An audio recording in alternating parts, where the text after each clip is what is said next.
à direita de Deus, intercedendo por nós. O que nos separará do amor de Cristo?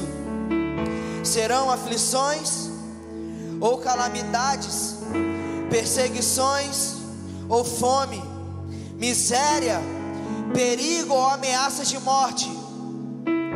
Como dizem as Escrituras, por causa de ti enfrentamos a morte todos os dias. Somos como ovelhas levadas para o matadouro.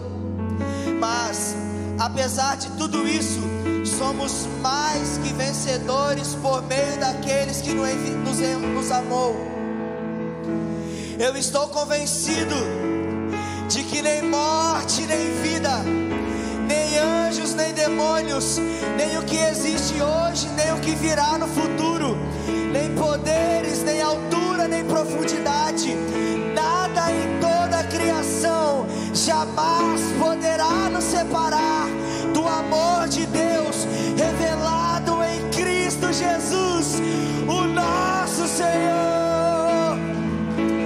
Ah, meu querido, nada nos separará do amor de Deus, nada poderá nos separar do amor de Deus. Nada nos separará do amor de Deus.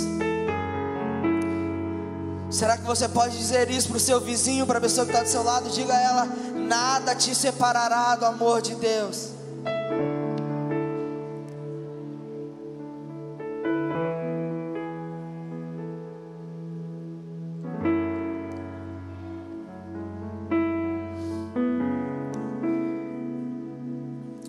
Se você ler o livro completo de Romanos, você vai perceber que era uma vontade de Paulo estar em Roma, mas Deus ainda não tinha o deixado, o Espírito ainda não tinha o conduzido até Roma. E ele, até mesmo antes de chegar a Roma, escreve uma carta, que é a carta aos Romanos. E aqui ainda Paulo não tinha ido a Roma. E nós temos que entender aqui que conforme ele foi escrevendo o livro de Romanos, ele usava algumas palavras específicas. Se você ler um pouco sobre Romanos, você vai ver que ele fala palavras como usadas no termo judiciário da época, que os advogados eram conhecidos daquela palavra. Se você ler um pouco de Romanos, você vai ver que ele diz que haverá um justo juiz, haverá um juiz. E a gente leu aqui que Deus está sentado à direita, que Jesus está sentado à direita de Deus no trono, e que Ele é um advogado que luta as nossas causas diante de Deus. Então são palavras bem específicas para pessoas da época. E nós vemos que toda a carta aos Romanos, Paulo seguiu uma linha de raciocínio, e ele várias vezes se coloca no lugar daquelas pessoas que estavam em Roma naquele momento. Se você ler alguns temas desse livro de Romanos, ele vai dizer muitas das vezes que o pecado nos escraviza, que nós somos justificados por intermédio de Deus, e ele vai falar sobre o domínio da lei de Deus também, entre outras tantas coisas.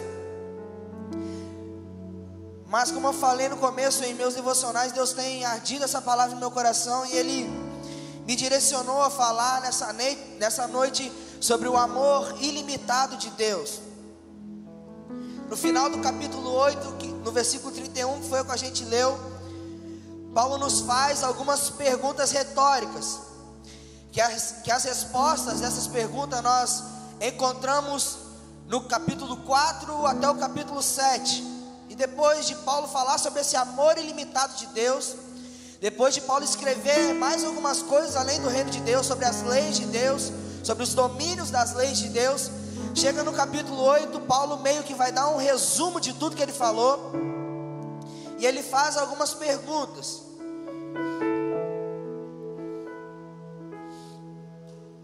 A gente começou lendo: quem pode dizer diante de coisas tão maravilhosas? Se Deus é por nós, quem será contra nós? Se Ele deu o próprio Filho dele por nós, acaso Ele não nos dará todas as outras coisas? E mais 3 perguntas ainda Ele vai fazer durante o texto. Mas o que Deus me chamou a atenção, a primeira coisa é no versículo 31, que Ele diz: quem será contra nós? É claro e óbvio que Paulo sabia que existe anjos lutando a nosso favor, mas que também existe demônios e existe o diabo que está ao nosso derredor tramando como leão. Ele sabia que existia sim os anjos que nos protegem, que estão ao nosso redor, e que os demônios, o diabo e seus demônios estão ao nosso derredor. Então, como assim? Se Deus é por nós, quem será contra nós? E o que Deus me levou a pensar é que mesmo Paulo sabendo dessas coisas, mesmo nós tendo a natureza pecaminosa e às vezes deixamos nos afastar por alguns segundos que seja dos propósitos e dos planos de Deus, Paulo está dizendo aqui é que mesmo que as coisas voltem contra nós, elas não podem nos derrotar e derrotar os planos de Deus para nós, porque o nosso Deus é soberano sobre todas as coisas. É claro que ele sabia disso.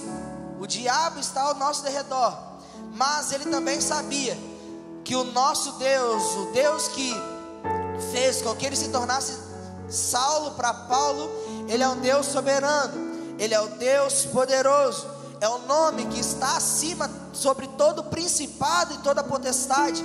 Então o nome do nosso Deus é maior do que esses demônios e do que o diabo que estão ao nosso derredor. Ele é muito maior do que isso. Por isso que ele faz essa pergunta: se Deus é por nós, quem será contra nós? E aqui não quer dizer que nós sofreremos perseguições. Aqui não quer dizer que que o diabo não nos submeteria a tentações, mas aqui quer dizer que mesmo tendo isso tudo, o nosso Deus é soberano sobre todas as coisas. E no próprio capítulo 8 vai dizer que nós já somos mais do que vencedores em Cristo Jesus. Mas nós temos que ter em mente aqui que nós somos mais do que vencedores em Cristo, não porque nós merecemos isso, mas foi porque a graça do Deus, desse Deus que é sobre todas as coisas, um dia nos alcançou. Pode vir adversidades, pode até tentar ser contra nós, mas nosso Deus está conosco. Então, por isso que Paulo diz: se Deus é por nós, quem será contra nós? Porque o nosso Deus está a todo momento sendo o nosso advogado. Não que ele precise de falar alguma coisa para Deus em nosso favor, mas existe um filme que é muito famoso, que é o Alto da Compadecida. Eu não sei quantos já viram esse filme, o Alto da Compadecida. Tem uma parte desse filme que é como se fosse o julgamento do juízo final. Chicó está lá, entre aspas, no céu, com uma porta para o inferno. E no filme, meio que é distorcida a visão de como é realmente o que acontece. Porque no filme Chicó, ele pede o auxílio a uma mulher que está sentada à direita do trono, do alto e sublime trono. E no filme, a pessoa de Jesus, a pessoa de Deus, não é Deus, é representada por Jesus. Mas quando nós lemos as cartas aos Romanos, capítulo 8, nós vamos ver que é Jesus que está sentado à direita de Deus, e Deus está sentado no alto e sublime trono. Então o que acontece? Quando o diabo vem nos acusar de alguma coisa, eu acredito ir nas minhas viagens durante o dia, tentando organizar meus pensamentos, eu via Jesus à direita, Deus sentado no sublime trono, o diabo vindo acusar, e o Jesus não precisava de falar nada. Deus, ele olhava para a sua direita e ele lembrava: cara, eu enviei o meu filho para morrer por ele. Então ele olhava para o outro lado e ele chegava para o diabo e falava: é mais uma vez que ele está liberto. Sabe, Jesus não precisa de falar nada para Deus. Deus, apenas de olhar o seu Filho, que Ele enviou para morrer e sofrer por remissão dos nossos pecados, Ele mais uma vez tem misericórdia de nós, e assim perdoa os nossos pecados. O que Deus me levou a pensar em segundo plano foi que Deus nos justifica. Versículo 33 e 34 diz o seguinte: quem se atreve a acusar os escolhidos de Deus? Ninguém, pois o próprio Deus nos declara justos diante dele. Quem nos condenará então? Ninguém, pois Cristo Jesus morreu e ressuscitou, e está sentado no lugar de honra à direita de Deus, intercedendo por nós. E Paulo aqui está nos ensinando é que não importa o quanto as pessoas e o diabo nos julguem e nos acusem, ou tentem até nos dar uma sentença pelos nossos pecados e pelo nosso passado, mas o que ele quer nos ensinar aqui é que nós temos um advogado fiel, que ao menos abre a sua boca para declarar alguma coisa para Deus, porque Deus se lembra sempre que Ele enviou seu Filho, não para que julgasse o mundo, mas que o mundo fosse salvo por Ele. Deus está lá intercedendo por nós. Então nós temos que ter em mente que nosso pecado ele é perdoado, todo o nosso passado é perdoado, mas temos que ter uma grande atenção, porque isso, sabendo que nosso pecado é perdoado, nós não temos nenhuma legalidade de pecar, sabendo que nosso pecado é perdoado. Como assim? Quando nós somos remidos e lavados pelo sangue de Jesus, ou temos a mínima consciência de que Ele é o nosso Salvador e Senhor, quando nós pecamos, o Espírito de Deus nos convence do pecado. Como isso? Vamos supor que eu sou um político e existe um suborno para determinada coisa, e eu recebo esse suborno, e eu digo com a minha boca e proclamo que eu sou filho de Deus. A partir daquele momento que eu recebo aquele suborno, o Espírito Santo é que me convence de que aquilo é errado. Não é porque eu tenho consciência de que eu sei o que é bom, o que é ruim, ou de que eu sei o que é do bem e o que é do mal. Não é isso que nos convence mais. Quando nós declaramos e nós temos a convicção de que Jesus Cristo morreu pelos nossos pecados, a partir daquele momento é o Espírito Santo que nos convence do erro. Mas isso não nos dá legalidade para pecar, não nos dá legalidade para errar. O encorajamento que João escreve na primeira carta, em 1 João capítulo 2, versículo 1, é algo que confronta isso, de talvez nós pensarmos de ter alguma legalidade. Nós estamos aprendendo alguma coisa e Deus tem despertado em alguns corações sobre a volta de Jesus, sobre o Apocalipse, e estudarmos o Apocalipse, e em conversas com o pastor, o que ele tem nos ensinado é que o fim está próximo, a vinda de Deus, a vinda de Jesus está próxima. Mas isso não deve ser uma forma de eu buscar a Jesus só porque eu tenho medo do inferno e eu quero ir para o céu. Sabe, quando nós temos a mentalidade de que nós somos lavados e remidos pelo sangue de Jesus, e a partir daquele momento é o Espírito Santo que nos convence, o medo de ir para o inferno, ou o medo de viver as aflições futuras, vai muito além disso. A nossa convicção de quem Deus é e o que nós somos em Deus vai muito além disso. Em 1 João capítulo 2 versículo 1 diz assim: meus filhinhos, estas coisas vos escrevo para que não pequeis, e se alguém pecar, temos um advogado para com o Pai, Jesus Cristo, o justo. Quando nós entendemos que nada será contra nós, e quando nós entendemos que existe um advogado no céu, Jesus, o que morreu por nós, nós começamos a entender os princípios do reino de Deus. Porque nós paramos com aquela mentalidade de olhar para as pessoas que estão no mundo, ou olhar aquelas pessoas que estão dentro da igreja e que infelizmente caem no pecado novamente. Nós paramos de olhar com aqueles olhos de justos juízes, de que nós devemos julgar a pessoa, e nós começamos a ser comovidos pelo amor infinito de Deus, que enviou o seu Filho para morrer por nós. Na palavra de Deus vai dizer, se nem aqui em algum versículo, se eu não me engano, versículo 32, versículo 33 diz o seguinte: quem se atreve a acusar os escolhidos de Deus? E olha que interessante que o mesmo versículo vai responder: ninguém, pois o próprio Deus nos declara justos. Então nem mesmo Jesus, que veio e morreu por nós, ao invés de nos acusar dos nossos pecados, Ele está lá nos ajudando, para que Deus tenha misericórdia de nós e perdoe novamente os nossos pecados. Quando nós começamos a entender esses princípios do reino de Deus, vai muito além do que julgar uma pessoa, vai além de entender a situação daquela pessoa e tentar ajudar com o amor de Deus. E a terceira coisa e última que Deus me levou a pensar é que nada pode nos separar desse amor. Versículo 35: o que nos separará do amor de Cristo? Serão aflições ou calamidades, perseguições ou fome, miséria, perigo ou ameaça de morte? E nós poderíamos acrescentar algumas coisas.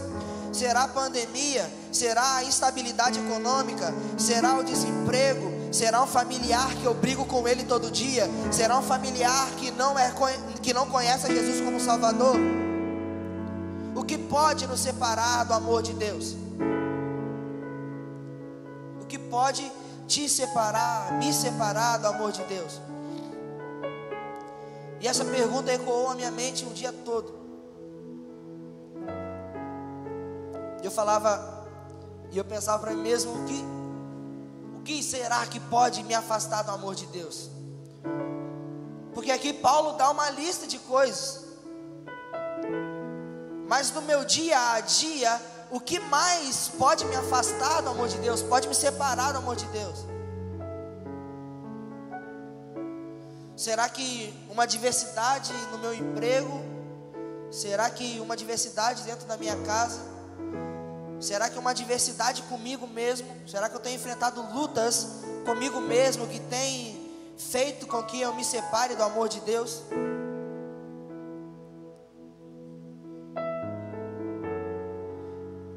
E a gente poderia dar N, Z, W, Y motivos do que pode nos separar do amor de Deus. Mas lendo no versículo 38 e 39 do capítulo 8 de Romanos, nós podemos observar que nada pode nos separar do amor de Deus. E a gente já leu esse texto tantas vezes. Quantas vezes talvez você já viveu um momento de adversidade, um momento de desespero, e na sua mente você lembrou desse texto: nada poderá me separar do amor de Deus. Mas o que significa esse nada? Por que Paulo vai dizer aqui: nada me separar do amor de Deus? Paulo, ele ainda não sabia a perseguição que a igreja sofreria. Ele quando Saulo perseguia os cristãos, mas ele, depois de convertido e se amar o nome de Paulo, ele não sabia a perseguição que viria ainda para as igrejas. E mesmo antes disso, ele já dizia: nada poderá me separar do amor de Deus. Acredito que muitos conhecem a história de Paulo. Depois de um tempo, Paulo é exilado em uma ilha. E eu fiquei imaginando isso. Eu acredito muito forte na fé que Paulo tinha em Deus e no amor que Paulo tinha em Deus. Mas eu acredito que como homem, às vezes ele poderia parar e pensar: eu fiz tanto por Deus. fiz tanto pela obra de Deus, fui a tantos lugares, mas agora eu estou aqui sozinho, não tem mais o que fazer. Eu acredito que Deus chegava e lembrava ele. Lembra quando você escreveu a igreja de Roma? Nada nos separará do amor de Deus. E no versículo 38 ele diz: eu estou convencido de que nem a morte, nem a vida, nem anjos, nem demônios, nem o que existe hoje, nem o que virá no futuro, nem poderes, nem altura e nem profundidade, nada em toda a criação, em algumas versões vai dizer, e nenhuma outra criatura, nada disso jamais poderá nos separar do amor de Deus revelado em Cristo Jesus, o nosso Senhor. Nenhum pecado pode conseguir te empurrar para além do limite do perdão de Deus. Por causa do amor de Deus. É o amor de Deus por você, não o seu amor por Deus. Às vezes a gente pensa de que o nosso amor por Deus, e existe uma música, eu não vou falar o nome da banda, senão o Ronaldinho vai ficar muito chateado comigo, que diz que o nosso amor por Deus é incondicional, assim como o amor de Deus por nós é incondicional. Mas o amor de Deus vai muito além do que nós achamos que é incondicional. Porque a gente fala muito que a gente ama a Deus sobre todas as coisas, né? A gente fala muito que a gente ama o nosso cônjuge, ou que a gente ama o nosso filho. E quando eu li esse texto, Deus me trouxe à memória de que quantas vezes eu falei que eu amava alguém, mas na primeira oportunidade, entre aspas, que a pessoa me traía, eu deixava de amar aquela pessoa. E sabe o que Deus falou comigo? É que mesmo Jesus, sabendo, e mesmo que Deus, sabendo que nós ainda um dia iríamos o trair, e trair como? Pecando novamente. Talvez julgando as pessoas primeiro, ao invés de amá-la primeiro. Além disso tudo, Jesus em toda a sua glória, Ele vem novamente com todo o amor infinito, e Ele nos perdoa novamente de todo pecado, de toda angústia.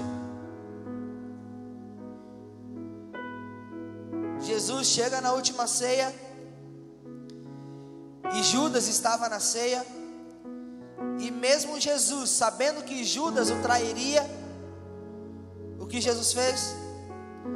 Com um gesto de amor, Ele reparte o pão, entrega aos seus discípulos, e eles ceiam todos juntos novamente. Sabe o que é isso? É amor infinito. Porque é um amor que não presta atenção nos defeitos do outro, que não presta atenção no que o outro pode me fazer de mal, mas presta atenção do quanto aquela pessoa é importante e valorosa para mim.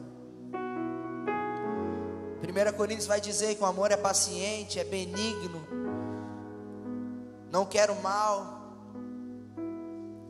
E uma das pessoas que nós mais aprendemos sobre esse amor infinito é o amor de Deus. E Jesus me lembrou da parábola do filho pródigo, que também é um gesto de amor infinito. É aquele filho que pediu a herança, foi embora, gastou tudo que tinha, começou a cuidar de porcos, e ele lembrou que na casa do pai dele, os servos comiam melhor do que ele estava comendo, e ele volta para casa, e no capítulo 15, no versículo 20 de Lucas vai dizer: então voltou para a casa do seu pai. Quando ele ainda estava longe, seu pai o viu, cheio de compaixão, correu para o filho, o abraçou e o beijou. É uma escolha de Deus nos amar, e não o contrário. Eu escolho amar a Deus porque Ele me amou primeiro, e não porque eu decidi o amar. Isso vai além de nossa capacidade humana de tentar entender o amor incondicional, porque não importa o que nós fazemos, o amor de Deus por nós sempre será único e verdadeiro. O nosso Deus é um Deus de misericórdia diária e de um amor infinito. As misericórdias de Deus por nós se renovam a cada manhã, e o amor dele é infinito e incomparável, a ponto de mandar o seu único filho e morrer, para que hoje nós pudéssemos o chamar de Abba, Pai. Vai muito além do que nós acreditamos e achamos que é amor infinito.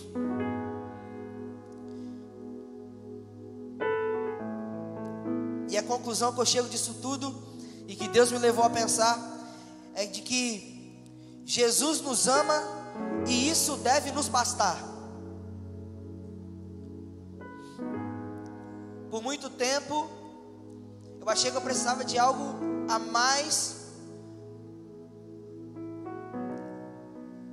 para viver de forma que eu achava o que era feliz e sadio. Quantas pessoas hoje buscam isso? Quantas pessoas buscam isso na riqueza, buscam isso no poder, buscam isso em coisas e bens materiais? E não é que isso seja errado, ou que só porque a pessoa busca isso, ela tem um coração pobre e não pensa num verdadeiro amor. Não é isso que eu quero dizer. Mas é porque quando nós reconhecemos o verdadeiro amor de Deus, e quando nós reconhecemos e entendemos a identidade que está implantada em nós, o amor de Jesus nos basta. As aflições virão, as dificuldades virão, as lutas virão, mas no final, lá no final, nós vamos reconhecer que o amor de Deus basta, o amor de Jesus basta. Eu posso sofrer e eu posso ser julgado pelo que for, eu posso achar que Deus se esqueceu de mim, eu posso achar que coisas do passado, coisas do futuro me afastaram e vão continuar me afastando do amor de Deus. Eu posso achar que o julgamento dos outros pela minha vida vai me afastar do amor de Deus. Mas a verdade é que quando nós entendemos que nada nos separará do amor de Deus, que nem mesmo Jesus nos julga, Ele é nosso advogado que trabalha em nosso favor diante de Deus, para Deus perdoar novamente nossos pecados. Quando nós entendemos isso, nós somos satisfeitos no amor de Jesus. Nada que diga o contrário na nossa vida a isso deve prevalecer. O amor das pessoas não deve prevalecer. O amor por bens não deve prevalecer. O amor por qualquer outra coisa não deve prevalecer. A única coisa que Deus me levou a entender que deve prevalecer é o amor de Cristo Jesus, o nosso Senhor, mediante ao amor infinito, ao ponto dele vir e se entregar e morrer por nós na cruz. Nada nos separará do amor de Cristo, nem lutas, nem perseguições, ou qualquer outra coisa. Nada nos separará do amor de Cristo. E quando eu entendo isso, eu sou muito mais do que vencedor em Cristo Jesus, porque eu entendi que o amor dele é infinito e vai muito além do que eu possa entregar, porque ele já entregou tudo que ele tinha por amor a nós. Queria que você fechasse seus olhos por alguns segundos, e o restante da minha tarde foi pensando nisso, foi pensando sobre isso, sobre esse amor infinito.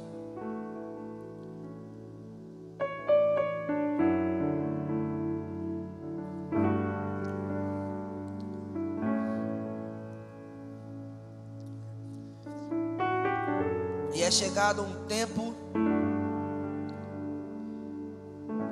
em que as pessoas se desesperarão por achar que o amor de Deus é para algumas pessoas, e por achar que eu sou pecador demais para essa misericórdia e esse amor de Deus me alcançar.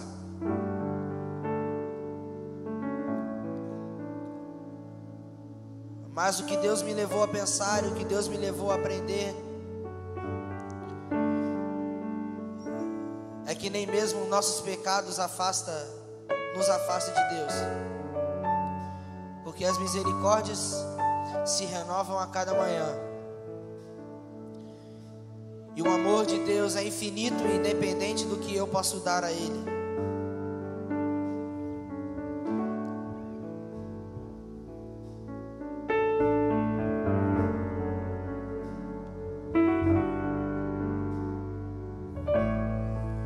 Eu queria que você pensasse em um pouco o que tem feito você achar que o amor de Deus não é para você e que a misericórdia dele não é para você. Ou o que você tem pensado e percebido que tem, entre aspas, te separado do amor de Deus. E eu queria que você pensasse um pouco sobre isso.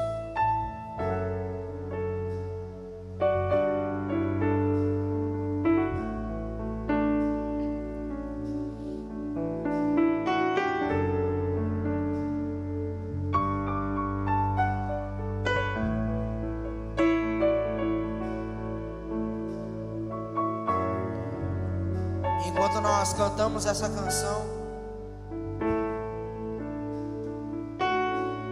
eu queria que você lembrasse de todo o sacrifício que foi feito por você na cruz, de tudo que Jesus fez por você, de tudo que Ele sofreu por você. E hoje você pensa que o amor infinito dele não é para você.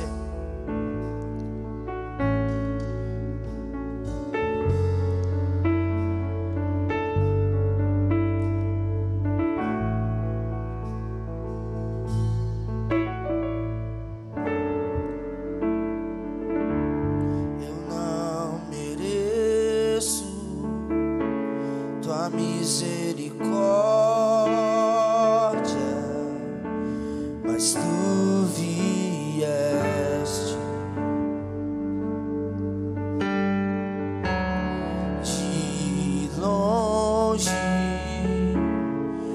escutei tua voz chamando meu nome.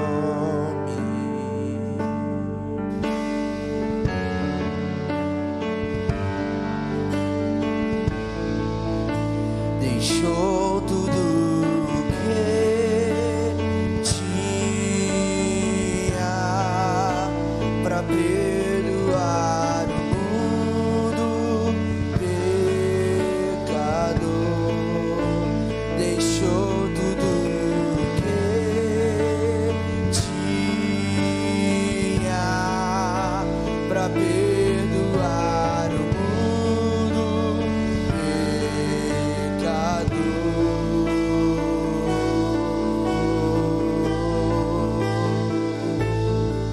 Olha que lindo isso, meu Salvador, meu resgatador,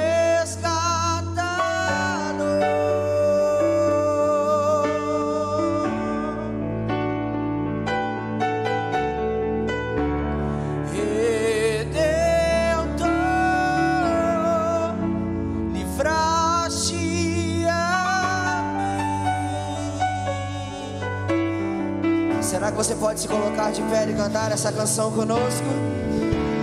Eu não mereço tua misericórdia, mas tu vieste, mesmo que nós não merecêssemos, de longe escutei tua voz. Mesmo nós não merecemos, Ele nos chama pelo nome, porque Ele nos conhece como filho. deixou tudo que tinha.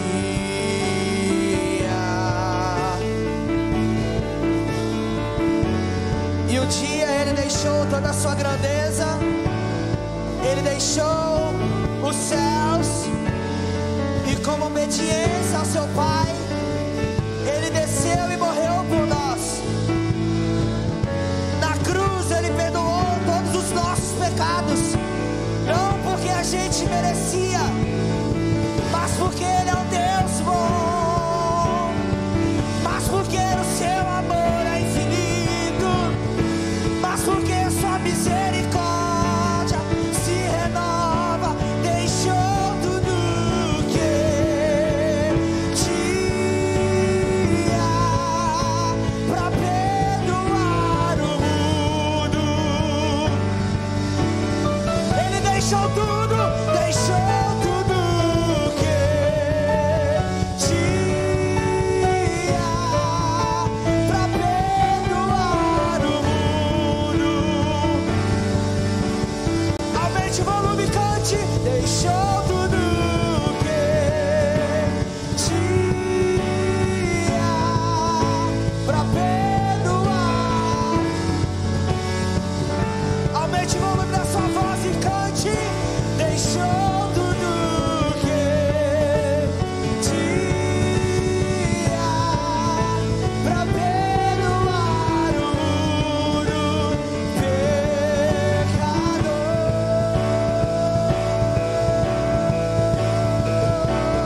Diga: meu Salvador, meu Salvador.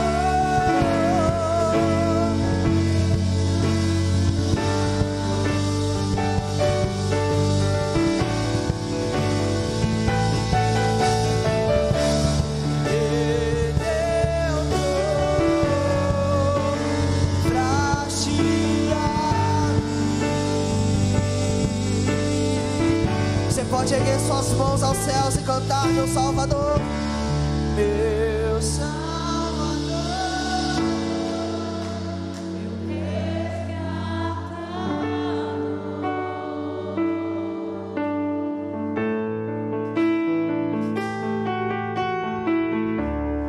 Redentor.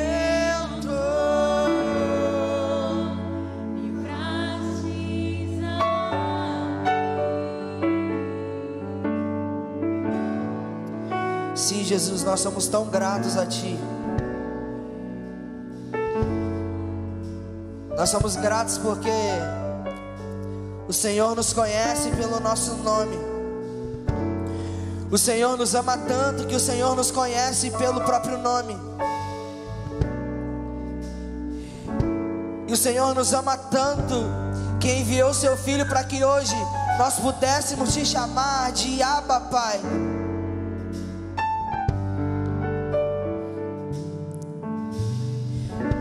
Nós somos tão gratos a Ti por isso, Senhor.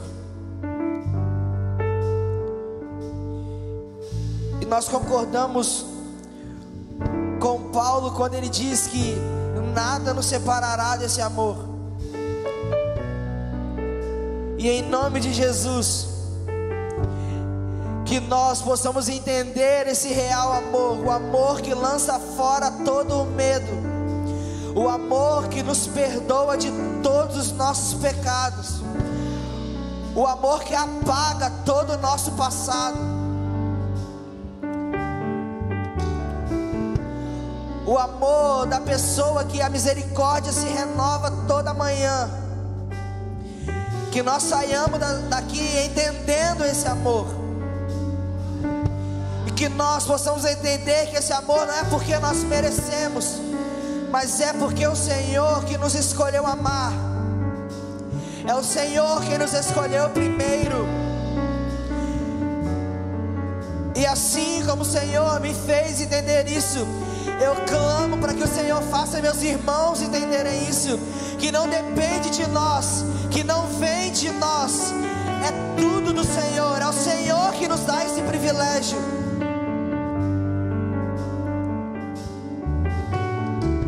Obrigado por cuidar de nós. E nós queremos dizer que nem a morte, nem a vida, nem anjos e demônios, nem o que existe hoje e nem o que virá, nem a altura e nem a profundidade, nem toda a criação jamais poderá nos separar do amor de Deus que está em Cristo Jesus, o nosso Senhor. Eu oro para que isso seja uma verdade em nossa vida, para que isso seja uma verdade na igreja brasileira, de que nada nos separe do amor verdadeiro do Senhor. Não um amor que quer algo em troca, não um amor que necessita de uma barganha para que eu entenda o amor verdadeiro, mas que entendamos o amor por si só, pela morte do Senhor na cruz, pela vida que o Senhor entregou por nós. Que o Senhor nos renove e renove esse amor dentro de nós. Essa é a nossa oração, Jesus. Eu creio que não é só a minha oração, Senhor, que é a oração de muitos que estão aqui dentro, de muitos irmãos, daqueles que estão nos assistindo também. Que entendamos o real e o verdadeiro amor infinito que só o Senhor pode dar. Nós oramos e clamamos por isso, Jesus. Nós clamamos por isso, em nome de Jesus. Amém. Amém. Diga para a pessoa que está do seu lado aí: entenda o verdadeiro amor, aquele que não precisa de dar nada em troca, apenas reconhecer que o amor dele vai além das nossas expectativas. Que você possa sair daqui dessa noite com essa verdade instaurada em seu ser e em seu coração, em nome de Jesus. Amém. Amém.